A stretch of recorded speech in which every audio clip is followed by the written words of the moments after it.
Le docteur Peter Guy Manners a posé les bases. Aujourd'hui, nous allons encore plus loin. La question est de savoir si vous êtes prêt à découvrir les vérités qui ont été méticuleusement scellées par Coned pendant des siècles, fréquences et vibrations. Des concepts étudiés depuis longtemps et dont la puissance est archivée dans des milliers de documents classifiés. Le film que vous allez voir n'a pas de personnage, il n'a pas de personne. C'est un film qui vous décrit et vous explique visuellement l'effet des fréquences cymatiques sur la texture, la structure, l'eau, l'huile. Si vous faites preuve d'un peu d'imagination en regardant ce film tel qu'il se déroule, vous verrez beaucoup de choses qui répondent à de nombreuses questions. Vous verrez des formes vivantes, des ombas vivants, des créatures presque animales. Vous verrez des continents se former, la Terre elle-même naître. Vous pouvez voir tout cela et l'observer sous vos yeux. Tout doit son existence uniquement et complètement au son. Au commencement était la parole. La parole était Dieu. On nous dit que c'est ainsi que le monde a commencé et que la création a pris forme. Si nous transposons cela dans l'idiome moderne et que nous disons que dans les grands vides de l'espace est apparu un champ et que la matière a pris forme, regardez attentivement s'il vous plaît. La CIA, entre autres agences, a détaillé les immenses capacités de ces forces. Leur capacité à provoquer des tremblements de terre n'est pas seulement une théorie du complot, c'est une réalité documentée. De nombreux brevets révèlent la possibilité d'influencer les modèles météorologiques, laissant entrevoir la capacité de créer de la pluie et même des ouragans. L'implication clandestine de l'armée dans ce domaine suggère la gravité de ces implications. Le secret, les couches d'obscurcissement, tout cela indique quelque chose de profond. Considérez ceci. Les signaux Wi-Fi qui imprègnent notre environnement sont des forces invisibles auxquelles nous avons fini par nous fier. Ils sont là, toujours présents, et nous permettent de nous connecter, de communiquer et de naviguer dans notre monde numérique. De même, la télévision, qui est un élément essentiel de la vie moderne, fonctionne grâce à des faisceaux électroniques qui balayent rapidement d'avant en arrière, traduisant les signaux en images et en sons. C'est le pouvoir palpable de la fréquence présent dans notre vie quotidienne, souvent considéré comme allant de soi. Pourtant, à l'ère des notifications incessantes et des distractions incessantes, notre capacité d'attention diminue. Nous sommes au bord des révélations sur la sorcellerie de Sonic, mais nous risquons d'être emportés par un simple ping sur nos appareils. Les Illuminati, cet ensemble de l'ombre, sont censés posséder la connaissance des arcanes de ces fréquences et les utiliser comme instruments de contrôle, d'influence et de domination. Il y a une bataille silencieuse, une chasse permanente aux fréquences spécifiques et puissantes qui peuvent remodeler le tissu même de la société et de la réalité. Si nous faiblissons, si notre attention se relâche, nous risquons de perdre plus qu'une simple information. Nous pourrions perdre une bataille entière dans une guerre à laquelle nous ne savions même pas que nous participions. C'est une bataille pour le savoir, pour le pouvoir et pour l'avenir de notre monde. Je vous invite donc, alors que nous nous aventurons plus profondément dans ce monde d'harmonie cachée et de cordons clandestins, à rester vigilants. Comprenez l'urgence. Il ne s'agit pas de simples sons ou vibrations. Ce sont les fils qui tissent la tapisserie de notre réalité. Gardez votre concentration, car c'est en elle que réside la clé qui vous permettra de percer des secrets susceptibles de modifier le cours de notre avenir. Alors que nous retirons les couches du secret, de la tromperie et de la sorcellerie sonique, préparez-vous à des vérités qui pourraient redéfinir tout ce que vous pensiez savoir. Le domaine quantique a souvent été comparé à un vaste océan insondable, où les vagues et les particules dansent dans une chorégraphie si complexe qu'elle défie la compréhension classique. Mais que se passerait-il si la chorégraphie elle-même n'était pas une simple danse de probabilité, mais qu'elle était réglée sur une partition vibratoire précise? Pour le comprendre, il faut considérer le phénomène de l'enchevêtrement quantique. Deux particules sont interconnectées de telle sorte que l'état de l'une affecte instantanément l'état de l'autre, quelle que soit la distance qui les sépare. Des études préliminaires menées par des centres de recherche dont l'identité n'a pas été révélée ont mis en évidence des oscillations particulières dans les particules intriquées, ce qui laisse entrevoir une fréquence possible qui sous-tend cette connexion. Des chiffres chuchotés suggèrent que ces oscillations pourraient résonner à environ 2,3 THz. Curieusement, cette fréquence trouve un écho dans les anciens textes védiques qui parlent d'Asha, le tissu éthéré qui relie toutes les existences. Il y a aussi la superposition, où les particules quantiques existent simultanément dans tous les états possibles jusqu'à ce qu'elles soient observées. Mais ces états peuvent-ils être influencés par des fréquences externes? Des expériences récentes menées dans des laboratoires souterrains protégés, à l'abri des regards, ont révélé que des résonances spécifiques autour de 260 GHz peuvent stabiliser momentanément la superposition de certaines particules, les rendant momentanément observables sans qu'elles ne s'effondrent. Une obscure allégorie des traditions soufis évoque un son défini qui stabilise l'essence de l'être. S'agirait-il d'une première illusion sur les principes de superposition? Au-delà de ces phénomènes, il y a le mystère de l'effet tunnel quantique, où les particules semblent se téléporter à travers des barrières. Des rapports classifiés récents suggèrent que lorsque les barrières sont exposées à une fréquence proche de 5,8 THz, la probabilité de creuser des tunnels augmente de façon exponentielle. Si l'on se plonge dans les anciens textes tibétains, on peut trouver des références à des pratiques renforcées par le son, qui permettent aux moines de passer à travers la matière solide. Le concept d'harmonique quantique émerge des profondeurs de la recherche cachée. À partir de manuscrits protégés, il apparaît que les hexagrammes du Yi-King chinois pourraient être des représentations symboliques d'états quantiques particuliers, chacun résonnant comme des fréquences spécifiques allant de 400 GHz à 3 THz. En explorant ces codes vibratoires, on ne peut s'empêcher de penser que nous sommes au seuil d'une compréhension plus profonde de l'univers. Comment notre vision du monde pourrait-elle changer si nous acceptons que chaque interaction quantique fait partie d'une symphonie orchestrée? Et si, en nous accordant à ces fréquences, nous pouvions entrevoir les mélodies cachées qui, depuis des lustres, dirigent la danse de l'existence? C'est un fait établi que l'ADN, l'épure même de la vie, est influencé par divers facteurs, des radiations aux produits chimiques. Cependant, un nombre croissant de recherches souterraines suggère qu'il existe un influenceur invisible, un élément auditif, les ondes sonores. En approfondissant la biologie moléculaire, on découvre que notre ADN n'est pas une simple chaîne passive d'informations. Il est dynamique et réagit à son environnement d'une manière qui n'a pas fini d'être explorée. Les cercles ésotériques croient depuis longtemps que certains segments de notre ADN, souvent qualifiés d'inutiles par la science dominante, ne le sont pas du tout. Au contraire, ces segments peuvent contenir des potentiels dormants qui attendent le bon déclencheur pour être activés. C'est là qu'interviennent les études clandestines sur des fréquences spécifiques, telles que le 528 Hz, que les traditions anciennes considèrent depuis longtemps comme la fréquence de la vie. Lorsqu'elle est dirigée vers des organismes vivants, il a été observé qu'elle favorise la réparation au niveau cellulaire. Certains documents de recherche cachés provenant de laboratoires non divulgués suggèrent que cette fréquence pourrait jouer un rôle dans le réveil de certains brins génétiques dormants. Cependant, 528 Hz n'est qu'un début. Il y a aussi 612 Hz, une fréquence dont on parle moins et qui est sans doute plus étouffée. Les premiers tests ont indiqué qu'elle pourrait interagir directement avec le génome humain, modifiant subtilement les expressions génétiques. Enfin, il y a la fréquence 741 Hz, que certains milieux scientifiques connaissent sous le nom d'amplificateur intuitif. Des expériences ont montré qu'une exposition prolongée peut stimuler les zones du cerveau liées à l'intuition et à la prévoyance. Ce qui est encore plus intriguant, c'est le concept d'harmonique. Ce ne sont pas seulement les fréquences primaires qui influencent l'ADN, mais aussi leurs harmoniques, c'est-à-dire les fréquences qui se répercutent sous forme d'effets secondaires et tertiaires. C'est un peu comme jeter un caillou dans un étang. L'éclaboussement initial est la fréquence primaire, mais les ondulations qui s'étendent loin et loin sont tout aussi importantes. Mais la question brûlante est de savoir pourquoi de telles informations sont supprimées ou rangées dans les annales de la recherche secrète. Craint-on ce qui pourrait arriver si l'humanité accédait à son plein potentiel génétique et l'exploitait? Certains suggèrent que le déblocage de ces segments d'ADN pourrait conduire à des capacités ou à des perceptions longtemps considérées comme relevant de la légende. Conscience accrue, télépathie ou même capacité innée de guérison. Alors que la fièvre de l'or en poussait plus d'un aux confins de la Terre, un cercle restreint d'alchimistes se concentrait sur une obsession plus clandestine. La recherche de fréquences interdites, de tonalités capables de révéler l'essence même de la matière. Les initiés aux arts ésotériques parlaient à voix basse d'une fréquence primordiale, se répercutant à 44,6 Hz précisément. D'anciens hiéroglyphes égyptiens dissimulés dans des chambres enchantées encore interdites aux archéologues modernes semblent faire référence à cette fréquence exacte.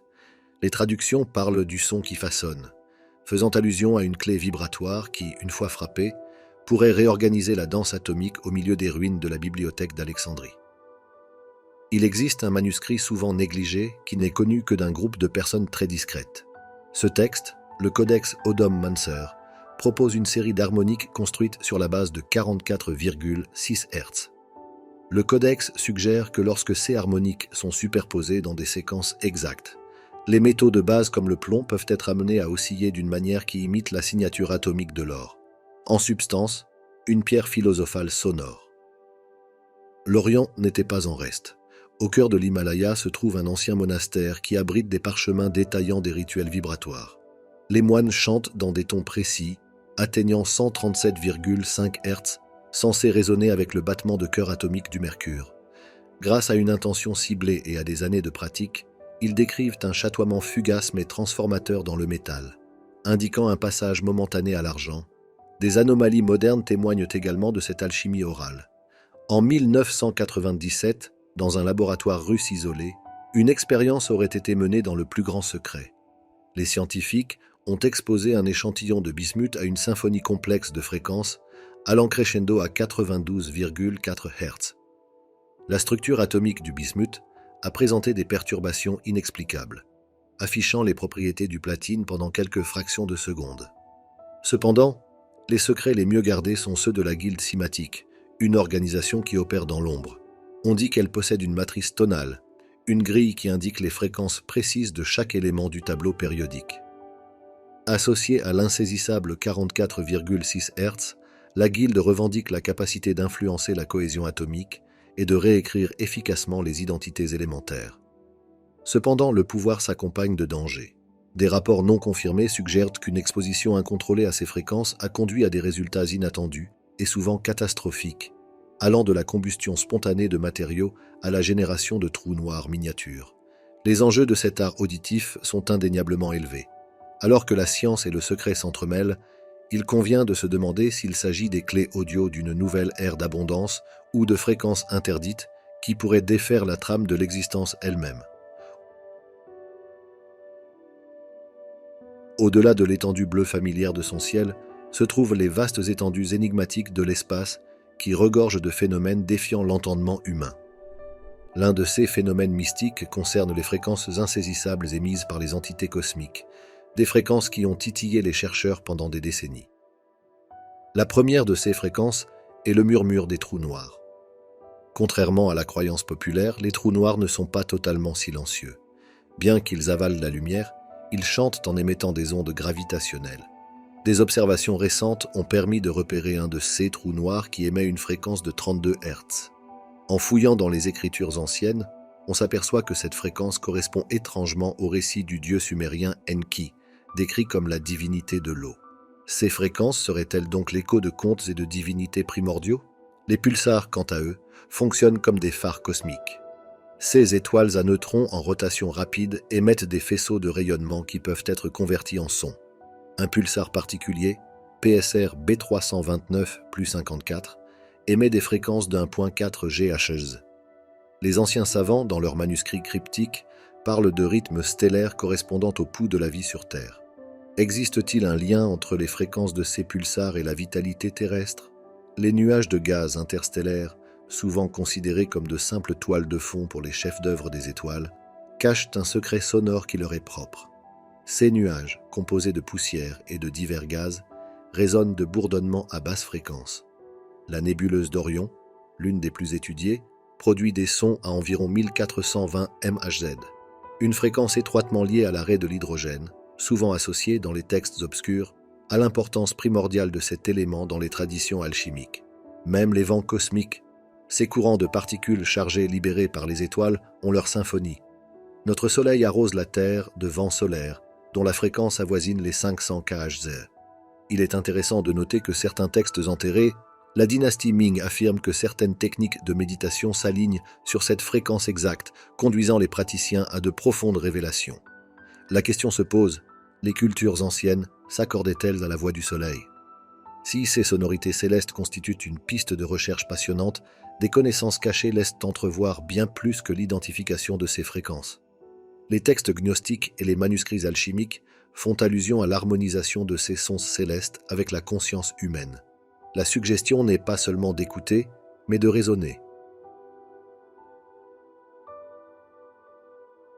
Dans la vaste tapisserie de l'histoire de l'humanité, Le son a été un outil profond, un moyen de communication, un vecteur d'émotion et, comme le suggèrent certaines sources, une clé vers d'autres réalités.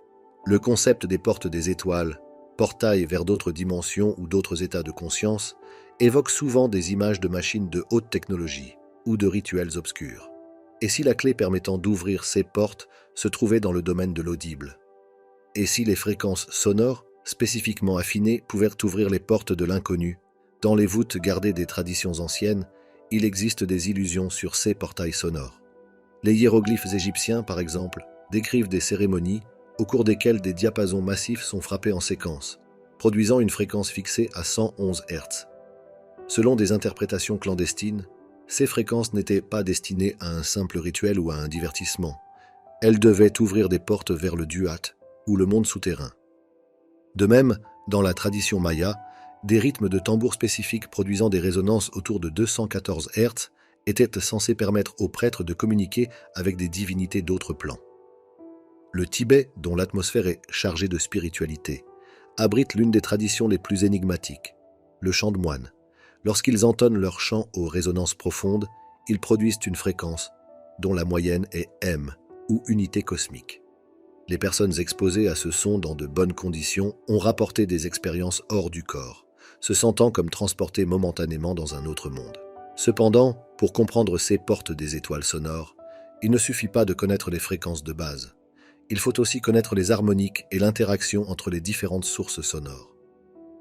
Prenons les histoires chuchotées en Inde, ou la confluence du sitar, du tabla et de la voix dans certains ragas, dont on dit qu'elle produit une résonance combinée de 417 Hz, peut induire des états de transe dans lesquels les auditeurs affirment percevoir d'autres réalités.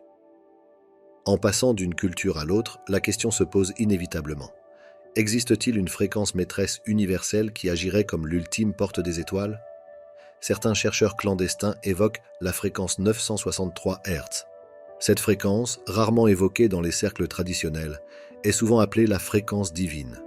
Les expériences menées sur cette fréquence ont donné des résultats surprenants, allant d'une intuition accrue à des rêves d'autres mondes.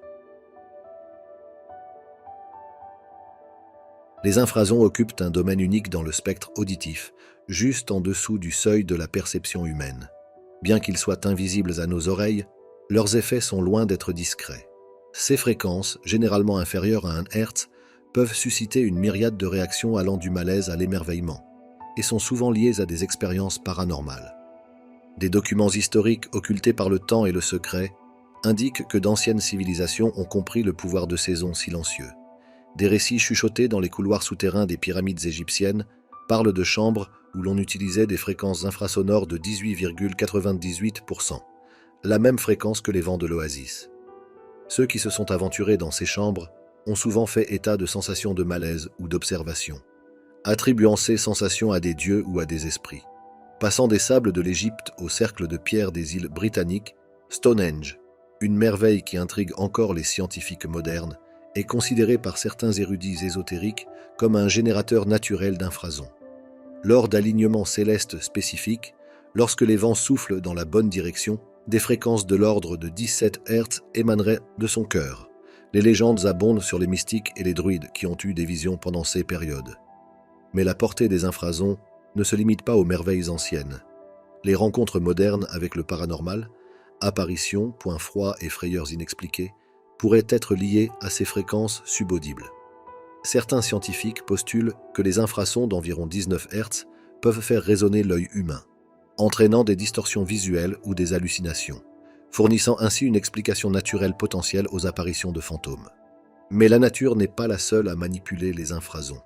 Au XXe siècle, des gouvernements et des sociétés secrètes se sont penchés sur les applications potentielles des infrasons dans le cadre d'expériences classées secrètes. Le signal de Moscou, par exemple, était une fréquence infrasonore de 9,75 Hz qui aurait été dirigée vers l'ambassade des États-Unis à Moscou pendant la guerre froide. Le personnel qui y travaillait a fait état d'un malaise et d'une fatigue chronique, ce qui a conduit à penser qu'il s'agissait d'une arme infrasonique. De même, des histoires feutrées tournent autour de sociétés utilisant les infrasons dans les rites d'initiation. Les fréquences de l'ordre de 12 Hz, lorsqu'elles sont maintenues, peuvent produire des sentiments de peur et d'inquiétude, mettant à l'épreuve la détermination et la force mentale des initiés. Aujourd'hui, le potentiel des infrasons reste un sujet d'intrigue. Alors que les sceptiques rejettent ces effets comme de la simple science, la frontière entre le physique et le paranormal s'estompe, soulevant des questions sur notre perception même de la réalité. Ces fréquences pourraient-elles être des portes non pas vers d'autres royaumes, mais vers des territoires inexplorés de la psyché humaine? Les sons silencieux continuent de résonner, faisant écho à des mystères qui ont traversé les annales du temps.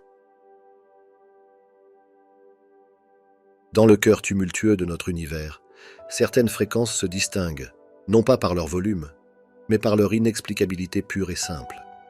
Un étrange signal de 58,2 Hz, par exemple, a été intercepté par intermittence par des récepteurs à haute sensibilité dans le monde entier, défiant toute explication et refusant de s'inscrire dans les profils terrestres ou cosmiques connus. Historiquement, l'ancienne cité de Teotihuacan recèle un indice alléchant. Au plus profond de la pyramide du Soleil, une chambre énigmatique connue sous le nom de salle de résonance a été découverte. Cette pièce semble être isolée sur le plan sonore, avec des murs conçus pour se concentrer sur une bande de fréquences étroite. Les archéologues ont détecté des traces d'oscillation à une fréquence précise de 58,2 Hz, identique aux signaux modernes que les civilisations anciennes ont captés d'une manière ou d'une autre, les ondes sonores d'un autre monde pouvant recevoir des connaissances ou des messages. Une autre pièce intrigante de ce puzzle interdimensionnel émerge de l'étrange désolation de la Sibérie. Les habitants parlent des arbres chantants, un bosquet où certaines nuits, des harmoniques fantomatiques flottent dans le vent, autour d'une oscillation de 113 Hz. Les anciens croient qu'il s'agit de chants d'un autre monde, d'une dimension superposée à la nôtre mais perceptible, uniquement par son empreinte orale. La technologie moderne a, elle aussi, rencontré ces mystérieuses ondes sonores. Le projet clandestin HARP, connu publiquement comme un programme de recherche ionosphérique, aurait détecté une série de transmissions anormales. Il ne s'agissait pas des modèles habituels que l'on attendrait de corps cosmiques ou de sources terrestres. Au lieu de cela, elles se sont succédées, formant ceux que certains analystes considèrent comme une forme de communication structurée dominée par un signal perçant de 79,3 Hz. Ces signaux, lorsqu'on les visualise, forment des motifs qui rappellent étrangement les formes cymatiques de la géométrie sacrée. Les radioastronomes de l'Institut SETI a été confronté à une énigme lorsque les réseaux spatiaux ont capté une fréquence de 1457 Hz émanant du vide interstellaire. Il ne s'agissait pas d'un pulsar ou de l'agonie d'une étoile, mais d'un bourdonnement modulé continu. La séquence semble aléatoire, mais certaines répétitions du signal laissent entrevoir la possibilité d'un message codé provenant d'une dimension qui frôle la nôtre. Cependant, l'exemple le plus effrayant reste sans doute le phénomène connu sous le nom de Void Whispers, murmure du vide. Des pilotes survolant le triangle des Bermudes ont rapporté avoir entendu, au milieu des bruits habituels du cockpit, une mélodie obsédante centrée sur 40,5 Hz.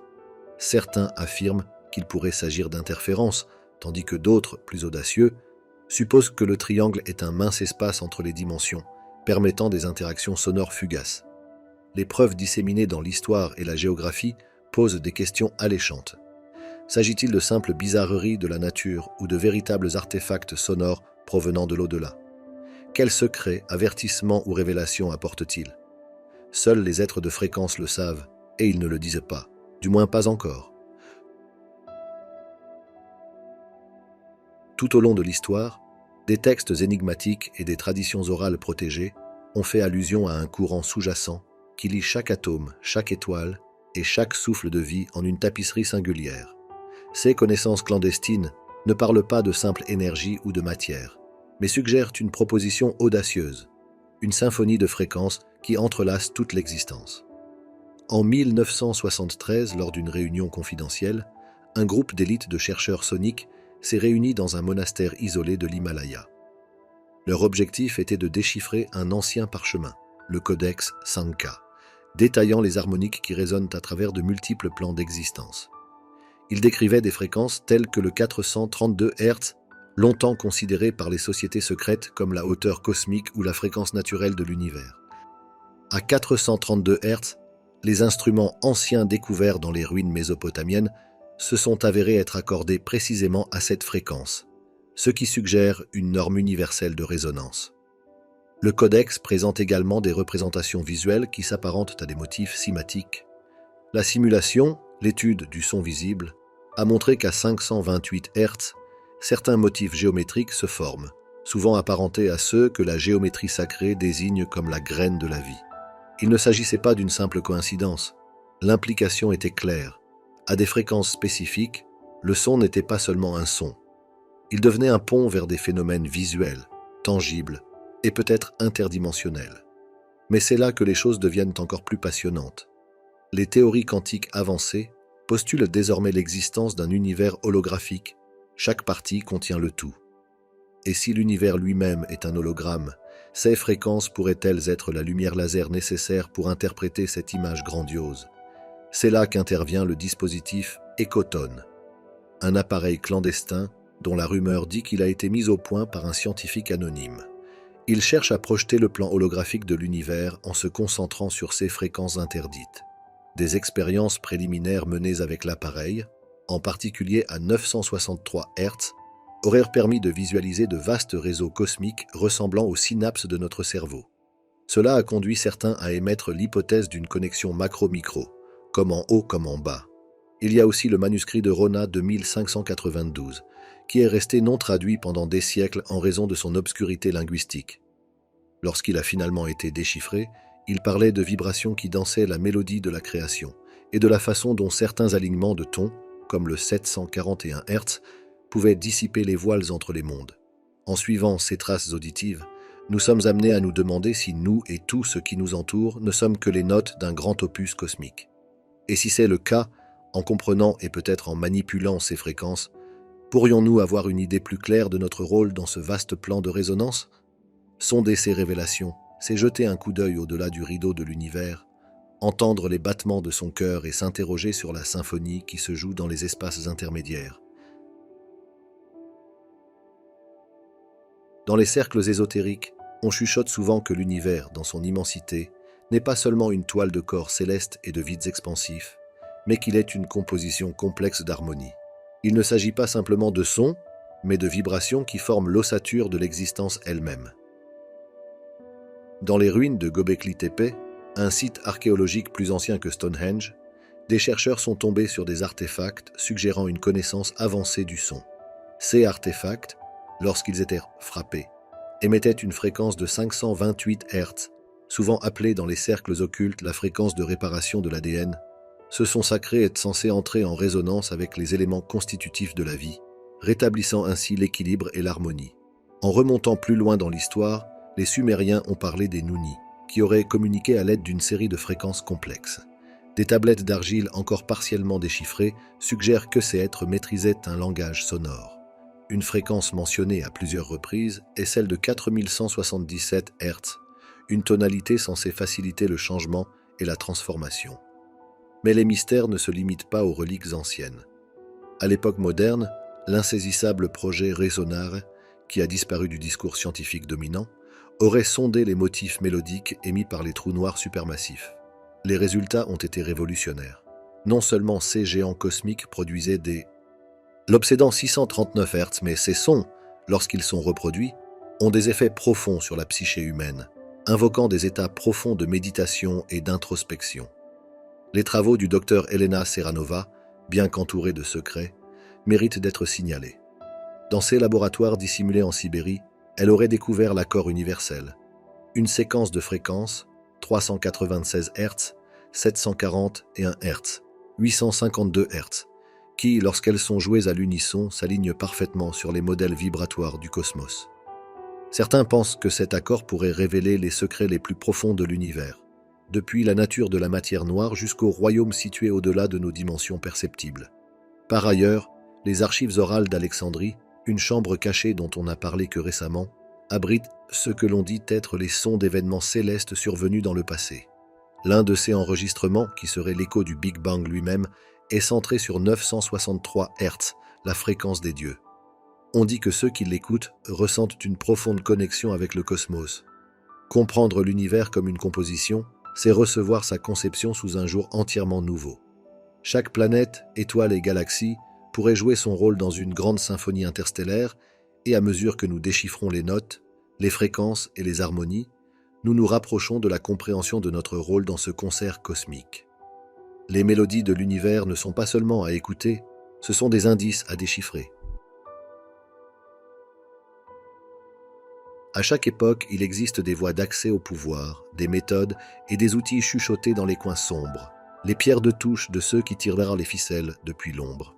La sorcellerie sonique est l'une de ses forces, et son potentiel de manipulation de l'esprit humain reste l'un des secrets les mieux gardés de l'élite occulte. Les anciens temples d'Égypte n'étaient pas de simples lieux de culte. Sous les façades de pierre et de divinité se déroulait un rituel plus sinistre. Le Hof-Fant, versé dans l'art du son, utilisait une série de chants et de vibrations à 432 Hz, une fréquence censée entrer en résonance avec les ondes alpha du cerveau humain, induisant des états de conscience et de suggestibilité accrue. À l'époque de la guerre froide, le projet Echolalia est enfoui dans les annales des documents classifiés. Son objectif était d'utiliser le son comme arme psychologique. Si de nombreuses fréquences ont été expérimentées, l'une d'entre elles s'est distinguée. 784 Hz. L'exposition au son a entraîné toute une série d'effets, allant des hallucinations auditives à l'anxiété extrême. Le projet, bien que finalement abandonné, a laissé une marque indélébile sur la compréhension des capacités de manipulation du son. Les Illuminati, cet ordre clandestin souvent cité, auraient exploité le pouvoir de certaines fréquences pour maintenir leur influence. Un manuscrit crypté découvert chez un antiquaire Vion parle de l'octave de l'obéissance, une séquence de 8 fréquences dont la centrale est 528 Hz, censée provoquer la loyauté et la soumission. Mais il ne s'agit pas seulement de contrôle mental. À un niveau plus subtil, la sorcellerie sonore s'insinue dans notre vie quotidienne, influençant nos humeurs, nos choix et même notre santé. Les légendes urbaines modernes racontent que certains commerces de détail utilisent des fréquences de fond spécifiques autour de 659 Hz pour inciter les clients à faire des achats impulsifs. Cependant, comme tous les outils de pouvoir, il existe un double potentiel de bienfaits et de méfaits. La thérapie sonore, les rythmes binauraux et les chants de guérison puisent tous dans le même puits de connaissances et offrent des effets thérapeutiques. Les fréquences de 396 Hz pour la libération de la peur et de la culpabilité, ou de 741 Hz pour la résolution de problèmes et d'expressions ont apporté du réconfort à de nombreuses personnes. Mais c'est là que réside le nœud du problème. La connaissance sans la compréhension est une arme dangereuse.